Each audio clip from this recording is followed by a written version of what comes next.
Ecobici y HSBC, la forma sencilla, divertida y ecológica de trasladarte por la ciudad, ahora con presencia en Coyoacán, presenta Lo que hay que saber.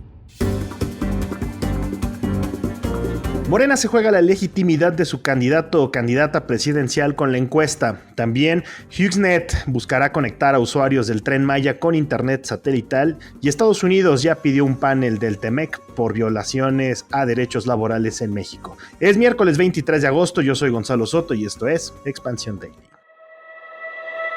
Esto es Expansión Daily. Lo que hay que saber. Lo importante del día con los editores de Expansión. Expansión Daily. Lo que hay que saber. Bienvenidos.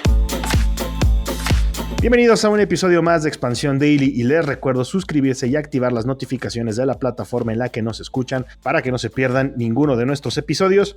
Y hoy está conmigo Ivette Rodríguez, editora de empresas en Expansión. ¿Cómo andas, Ivette? Hola, muy bien. Muchas gracias por invitarme. Oye, ya extrañaba. Exacto, ya te echábamos de menos por acá, Ivette. Oye, pues vámonos a arrancar con la información porque hay mucho de qué platicar y pues vamos a arrancar con este tema político ya que estamos en la recta final tanto del Frente Amplio por México como de Morena en términos de la búsqueda de su candidato o candidata hacia las elecciones presidenciales del 2024.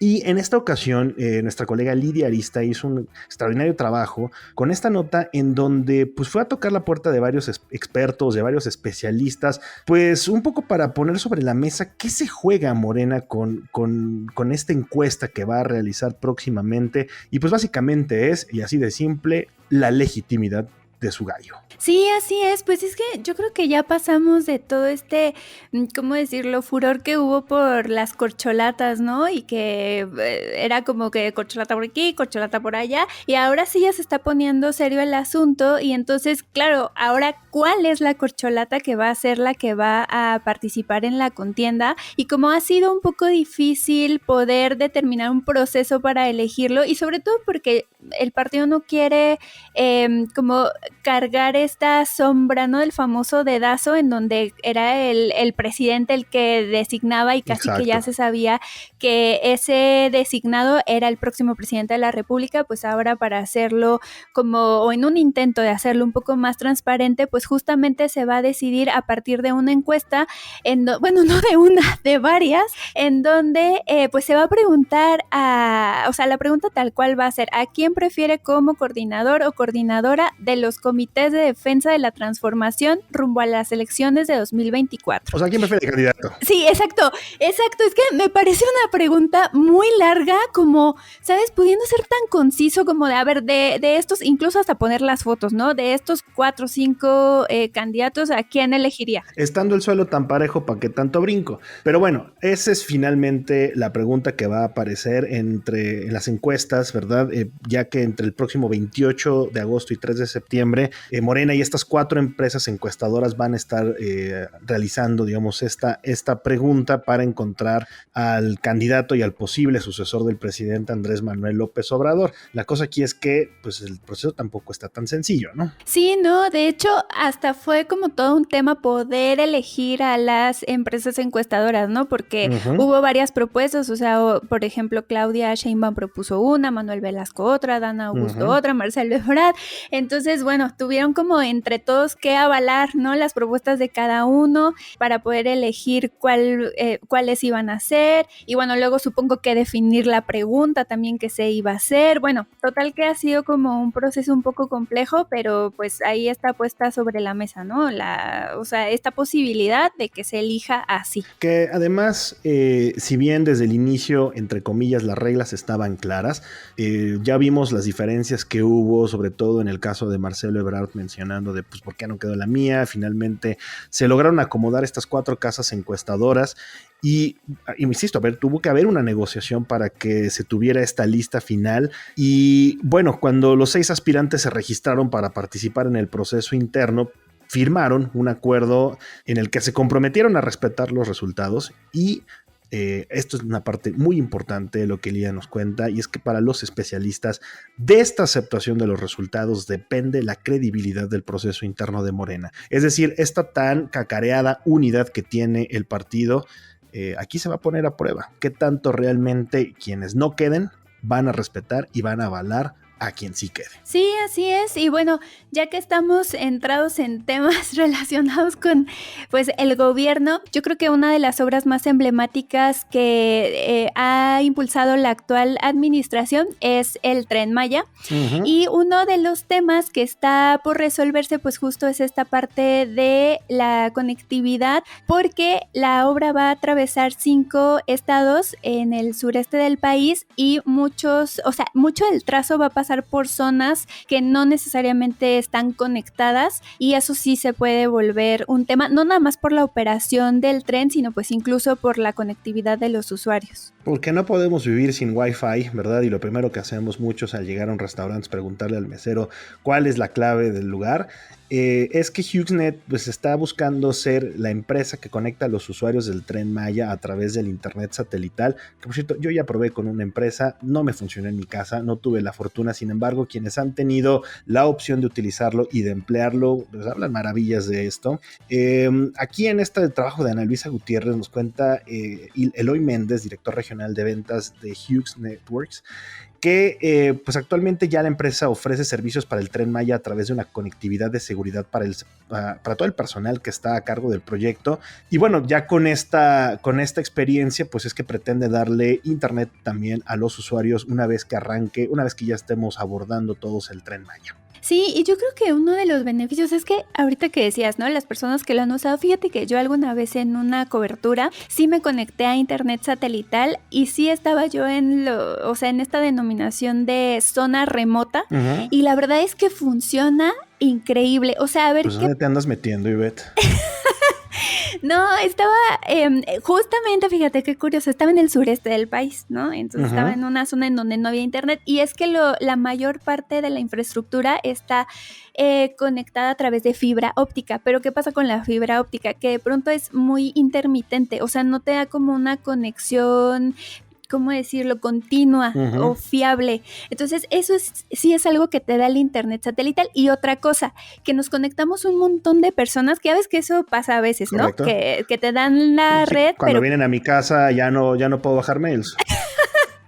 Exacto, se conectan, no sé, 20 personas al mismo tiempo y empieza a bajar la calidad, y con el internet satelital no tienes ese problema. Entonces por eso se está analizando como una opción bastante conveniente para el Tren Maya. Que además, justo también por la orografía de la zona, es decir, en el sureste sabemos que son terrenos bastante inhóspitos para la infraestructura tradicional, es que el internet satelital parece sí ser una alternativa bastante conveniente. Tiene, insisto, sus detalles, tiene sus asegúnes, pero en términos generales pues ha mostrado para quienes lo han implementado ser una solución bastante confiable. Y bueno, hay que esperar a ver si esta empresa satelital finalmente consigue desarrollar esta red para un proyecto tan ambicioso como el Tren Maya, que de nuevo, con los tiempos que se están previendo entre cada uno de los trayectos y entre cada una de las zonas, sin duda pues echarte una película, poner ahí, estar contestando los correos, estar trabajando incluso, pues puede ser bastante benéfico. Y hablando de tecnología, Ivette, ¿qué te parece si nos vamos con la siguiente información? Porque las Afores finalmente le van a copiar algo que los bancos llevan implementando desde hace mucho tiempo, y para nosotros los olvidadizos, pues hay que anotar a partir de pronto el nuevo NIP con el cual las Afores se van a blindar contra los fraudes. Oye, que siempre te dicen, no uses la fecha de tu cumpleaños. ¿Y qué es lo primero que va uno a hacer? ¿A poner su NIP con la fecha del cumpleaños? Pues no. Por favor, no le hackeen las cuentas a Ivette, porque acaba de decir exactamente cuáles son sus NIPs. Estoy seguro que ya los va a cambiar en este momento. Pero bueno, aquí lo importante es que la CONSAR y la AMAFOR están trabajando para elevar los elementos de seguridad en las operaciones de las cuentas de ahorro de los trabajadores y así reducir los riesgos de fraudes. Nuestro colega Pepe Ávila lo que nos comenta es que Julio César Cervantes Parra, presidente de la CONSAR, le dijo a Expansión que lo que están buscando es precisamente que en el futuro se reduzcan todos los riesgos asociados a la información que tenemos depositada en nuestras Afores, que no es poca, número uno, y número dos, caramba, es el dinero de nuestro retiro. Sí, ¿sabes qué? Yo creo que también a ver, lo que están diciendo estos organismos, tanto la Amafore como la CONSAR, es que hasta ahora pues no ha habido como registro de fraudes, o sea, sí ha habido intentos, pero no han sido exitosos, ¿no? De hacer fraudes en la parte de las Afores. Pero sí es verdad que a raíz de la contingencia sanitaria y debido a que varias personas, o bueno, muchas personas perdieron su empleo, pues sí, el dinero ahorrado en nuestro Afore se volvió una alternativa para poder pues capitalizarte, ¿no? En ese momento, y mucha gente sí empezó a hacer retiros. Uh-huh. Entonces yo creo que ahí es en donde se empezó como a ver este riesgo potencial que había de pues poder suplantar la identidad de alguien e intentar hacer un retiro, fraudulento. Que hasta ahorita lo que se tiene pensado por parte de la Amafore es que el NIP sea similar al que se utiliza en los bancos, básicamente dígitos, o sea, no necesitamos acordarnos de los passwords que utilizamos para Netflix y otras cosas, y se va a generar un código de confirmación y solamente en algunos casos va a ser necesario tener que acudir a una sucursal para poder cuidar o poder, digamos, realizar algún otro tipo de operación. Ojo, aquí lo mencionabas, si bien mucha gente también lo hizo por desempleo, recordemos que hay quienes también realizan operaciones por que se casaron o simplemente la resolución de pensión. Entonces, presten mucha atención a las indicaciones que en los próximos días seguramente también daremos a conocer en Expansión de lo que va a ocurrir con este NIP que les van a comenzar a solicitar para poder hacer sus operaciones con las Afores. Oye, y bueno, yéndonos ya a temas internacionales, pues fíjate que se añade un nuevo capítulo a esta... Uno más. Pues... Uno más, porque la verdad es que este conflicto inició en 2007, que fue cuando trabajadores de una mina de Grupo México ubicada en Zacatecas, la mina San Martín, se declararon en huelga y desde entonces no se había podido zanjar, digamos, el conflicto. Entonces hubo varias resoluciones, hubo por ahí una en 2018, luego hubo otra, o sea, dando revés a esa resolución en 2023, o sea, en este año. Y entonces, total que, para no hacerte el cuento largo, a principios de agosto, el gobierno mexicano ya había dicho que este tema se iba a resolver en instancias locales, ¿no? O sea, que no se iba en México, en instancias judiciales mexicanas. Y esto porque Estados Unidos, o sea, le había llamado la atención el caso y entonces había solicitado un mecanismo laboral de respuesta rápida.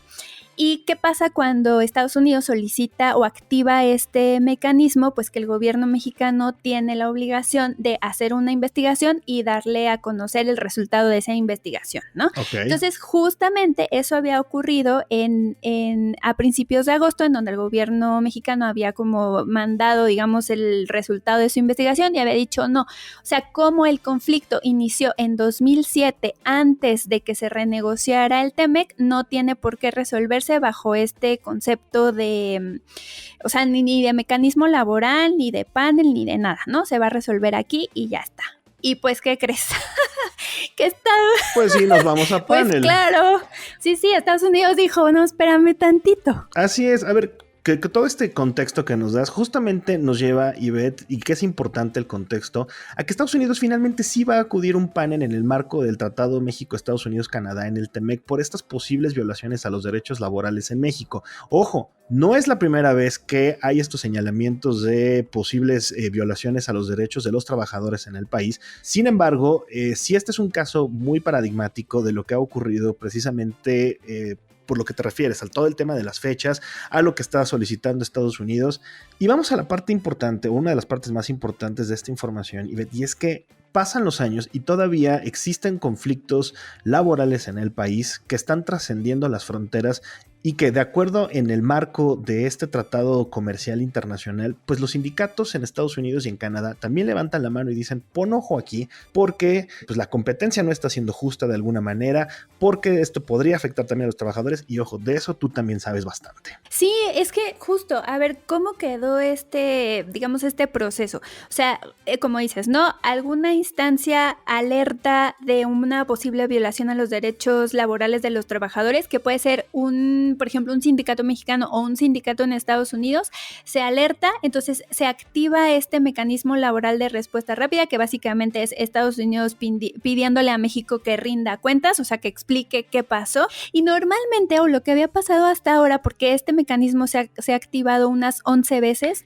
Nada más en diferentes industrias. Bueno, sobre todo, por ejemplo, en automotriz hemos tenido varios casos, tanto en plantas armadoras como en fabricantes de autopartes, y ahora se activó en el caso de esta empresa minera. Pero, ¿qué es diferente en este caso? Que aquí no se llegó a un acuerdo en esta primera parte, digamos, del proceso, sino que se siguió, o se dio el siguiente paso. O sea, Estados Unidos no quedó conforme con la respuesta, que básicamente era esto de no tiene por qué escalar, esto se va a resolver en instancias mexicanas, porque las fechas son, digamos, extemporáneas a la vigencia del tratado. Y porque no hay muestra de que esta mina esté exportando a Estados Unidos, que es otra condición para poder activarlo, ¿no? Que sea una empresa que exporta a Estados Unidos. Entonces, como no estaban estas dos condiciones, México dijo, pues es un tema nuestro, acá lo resolvemos. ¿Qué pasó? Estados Unidos dijo no y se fue al siguiente paso, que ahora es este panel laboral. En fin, la telenovela avanza también en este ámbito de los trabajadores mexicanos. Ya lo dices, no es la primera vez. Muchos otros temas y otras industrias que han sido trastocadas por este tipo de paneles. Pues vámonos ya con la última información, Ivette, porque no todo está perdido y hay que divertirnos aunque sea miércoles. Aunque a veces parezca, no todo está perdido.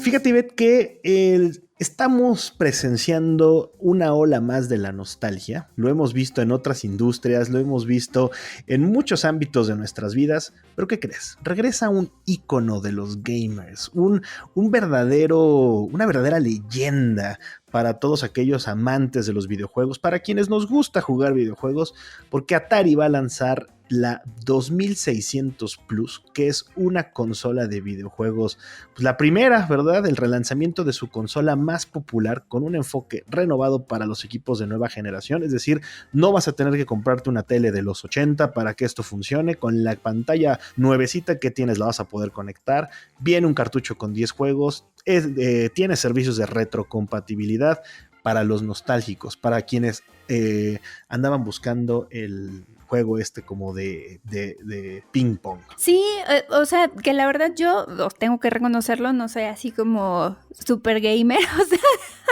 mi mayor acercamiento pues eran las maquinitas estas que estaban afuera de las tienditas, ¿no? O sea, hasta ahí llegué, pero sí me llamó la atención como todas las novedades que incorpora esta consola, ¿no? Por ejemplo, y eso sí es algo una duda genuina que tengo, ¿por qué es algo novedoso que te permita tener un cartucho con 10 juegos? No, a ver, lo que está haciendo la empresa es, en lugar de que tengas que comprar estos 10 cartuchos, en uno solo vas a tener algunos de los títulos más populares o más famosos de Atari en su momento: Adventure, Combat, Dodge, Haunted House, Maze Craze, todos estos que ya en su momento fueron hits. Así lo están haciendo. Que ojo, no es la primera empresa que lo hace. Nintendo lo hizo con la consola NES, que, a ver, la redujo como 10 veces. Y en la palma de tu mano podías conectarla a cualquier tele y ponerte a jugar horas y horas. Aquí lo interesante también es que la empresa se está sumando a esta ola de la nostalgia, pero no sale barata, ¿eh? Sí, no, oye, es lo que yo estaba viendo. O sea, 129.99, que como les encanta, ¿no? Poner el punto 99. 130. Exacto, $130, que son unos 2,180 pesos. Uh-huh. Pero bueno, ahora sí que aquí te va la mala noticia, ¿no? Que ahorita únicamente va a estar disponible en Estados Unidos, pero bueno, con el tipo de cambio como lo tenemos ahora, pues uno se compra un vuelo, mándennos 10. Y Ivette nos va a traer 10. Te encargamos a ti mejor. Te encargamos 10 y aquí sé que seguro hay varios amantes de esta consola. Y bueno, va a estar disponible a partir del 17 de noviembre de este año. Entonces, pues unos mesecitos más y ya saldrá a la venta. Para mi cumpleaños, Ivette, para mi cumpleaños que ya viene, ponte la del Puebla, y a los que les vamos a pedir que hagan un buen review, si es que finalmente llegan a poner sus manos en esta consola, va a ser a nuestros colegas de Geek Hunters, que estoy seguro que ellos nos podrán dar absolutamente todos los detalles de esta consola y de este lanzamiento. Pero bueno, Ivette, hasta aquí llegamos este es el cierre ya de nuestro episodio de hoy. Muchas gracias. Gracias, que tengan buen día. Y recuerden que toda la información sobre estos y otros temas están disponibles en expansión.mx y leemos sus comentarios en las redes sociales de Expansión, @expansiónmx. Nos escuchamos mañana. Expansión Daily. Escucha un nuevo episodio lunes a viernes a partir de las 6 de la mañana. Expansión Daily es un podcast de Expansión. Este episodio llega a ti gracias a rss.com, el podcasting hecho simple. Ecobici y HSBC, la forma sencilla, divertida y ecológica de trasladarte por la ciudad, ahora con presencia en Coyoacán, presentó